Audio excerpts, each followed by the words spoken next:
हाय दोस्तों, स्वागत है आपका BNK इलेक्ट्रिकल में। दोस्तों आज की वीडियो जो है वो 3 फेस मीटर के ऊपर है। जैसा कि आप जानते हैं कि 3 फेस मीटर अक्सर हम लोग कॉमर्शियल पर्पस से यूज़ करते हैं, जहाँ इन्वर्टर और मेन सप्लाई की डिमांड हो। और नॉर्मल घर के अंदर अगर इन्वर्टर नहीं है तो नॉर्मल सप्लाई में हम सिंगल फेज़ मीटर यूज़ करते हैं। तो यहाँ पे 3 फेस मीटर क्यों यूज़ किया जाता है, बहुत से लोगों का कॉमन सवाल भी होता है कि 3 फेस मीटर यूज़ क्यों किया जाता है, 3 फेस मीटर लगाए कहाँ जाते हैं। तो आज की वीडियो उसी टॉपिक पे। सबसे पहले तो हम देखेंगे कि 3 फेस मीटर है जो कि एनालॉग बेस पे काम करती है। एक डिजिटल मीटर भी आता है जिसके अंदर डिस्प्ले वर्क होता है, लेकिन दोनों का काम सेम, प्रोसेस सेम है। और सबसे अच्छी बात क्या है कि 1000 वाट पे ही दोनों एक यूनिट प्रोड्यूस करते हैं। तो कोई बड़ी बात नहीं है, आप चाहे ये लगाएं चाहे डिजिटल लगाएं, सेम प्रोसेस होता है। और यहाँ पे 3 फेस मीटर क्यों यूज़ किया गया है उसके बारे में बात करेंगे, और कहाँ यूज़ किया जाता है उस बारे में बात करेंगे। सबसे पहले हम इस वीडियो में देख लेते हैं कि 3 फेस मीटर के कनेक्शन किस तरह से हो रहे हैं। सबसे पहले हम देखेंगे दोस्तों, ये एक फेज है, ये भी एक फेज है और ये न्यूट्रल है। जबकि सिंगल फेज में दोस्तों यहाँ फेज होता है, 4 ही पॉइंट होते हैं इस तरह से।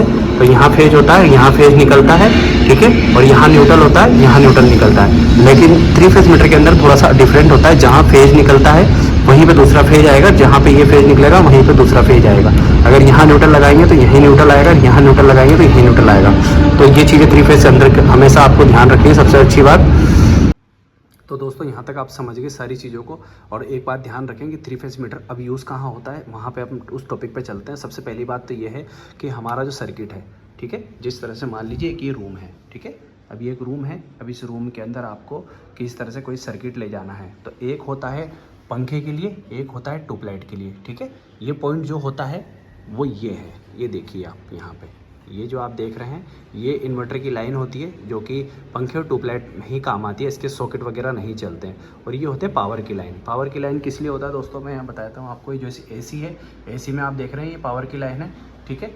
अब ये जो पावर की लाइन है, जहाँ जहाँ सॉकेट लग रहे हैं, जहाँ पे गीजर का वर्क है, जहाँ पे AC चलाना है आपको, जहाँ पे सॉकेट चलाना है, वहाँ पे पावर की लाइन ले जाते हैं। और सिंपल पंखे और ट्यूबलाइट के लिए हम नॉर्मल इन्वर्टर की सप्लाई ले जाते हैं। तो ये इसलिए 3 फेज यूज़ होते हैं। क्या होता है कि मेन सप्लाई है, जब लाइट चली जाती है तो इसके अंदर इन्वर्टर की या जनरेटर जो भी आपके वहाँ पे फिटिंग है उसकी सप्लाई इन दोनों में रह जाती है। न्यूट्रल हर जगह कॉमन होता है, चाहे लाइट आए ना आए, न्यूट्रल हमेशा आपको मिल जाता है, क्योंकि न्यूट्रल हमेशा ग्राउंड रहता है ट्रांसफार्मर के जरिए, ठीक है दोस्तों। तो क्या होता है 3 फेज इसीलिए यूज़ किया जाता है कि जहाँ पे लाइट और पंखे चलाने हो और लाइट जाने के बाद भी नॉर्मल सप्लाई दे रहे हैं हम, वहाँ पे हमें एक 3 फेज मीटर का यूज़ करना पड़ता है। क्योंकि अगर ये सर्किट नहीं होगा तो इसकी रीडिंग कहाँ निकलेगी। मान लीजिए 4 घंटे आपका इन्वर्टर या जनरेटर जो भी है वो चल गया, तो उसका यूनिट कहाँ आएगी। तो उसके यूनिट के पर्पज़ से यूज़ करने के लिए ही हमें सर्किट डाला जाता है। और ये सर्किट शुरू में यहाँ से तो मेन आ रहा है, ये बाईपास होके जो इन्वर्टर है या जनरेटर है उससे बाईपास होके इसके अंदर आती रहती है। और न्यूट्रल हमारा सब जगह नॉर्मल होता ही है। तो इस तरह से ये यूज़ होता है। तो क्या होता है कि जैसे हम लाइट जाती है तो उस टाइम पर ये सर्किट तो बंद हो जाता है, क्योंकि मेन सप्लाई कट हो जाती है। जैसे जनरेटर या इन्वर्टर जो भी ऑपरेट होता है उसमें इसमें सप्लाई आ जाती है और ये सप्लाई भी चालू हो जाती है।